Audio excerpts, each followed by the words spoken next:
और आज का दिन लालू यादव के लिए बेहद अहम है क्योंकि आज दो मामलों में झारखंड हाईकोर्ट में सुनवाई होगी। दुमका ट्रेजरी मामले में जमानत और मैनुअल के खिलाफ वर्जी मामले में आज सुनवाई होगी। दुमका ट्रेजरी से गैर कानूनी तरीके से रकम की निकासी मामले में लालू यादव को सीबीआई कोर्ट ने दो अलग अलग दफात में 7-7 साल की सजा सुनाई है। सजा की आधी मियाद काट लेने की बुनियाद पर लालू प्रसाद ने जमानत की अर्जी दाखिल की है। अर्जी में कहा गया है कि लालू यादव ने जेल में 42 माह पूरे किए हैं। इस तरह इन्हें दी जाने वाली आधी सजा मुकम्मल कर ली, लिहाजा इन्हें जमानत दी जाए। अगर लालू यादव को जमानत मिलती है तो वो जेल से बाहर आ सकते हैं।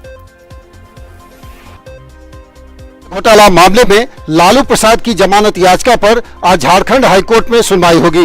न्यायाधीश अपरेश कुमार सिंह की अदालत में होने वाली सुनवाई पर सबकी नजर टिकी हुई है।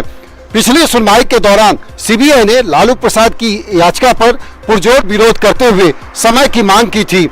झारखंड हाईकोर्ट ने 1 सप्ताह का वक्त सीबीआई को दिया था, जिस दौरान सीबीआई की ओर से डॉक्यूमेंट के आधार पर पक्ष रखने की बात कही गई थी। अब देखना होगा कि यदि लालू प्रसाद सीबीआई की विशेष अदालत के द्वारा दिए गए फैसले के अनुसार आधी सजा पूरी करने की बातों को प्रमाणित कर पाते हैं तो झारखंड हाईकोर्ट से उन्हें जमानत मिलने की संभावना बढ़ जाएगी। और जाहिर तौर पर झारखंड हाईकोर्ट से जमानत यदि मिल जाती है तो लालू प्रसाद को जेल से बाहर निकलने का रास्ता साफ हो जाएगा।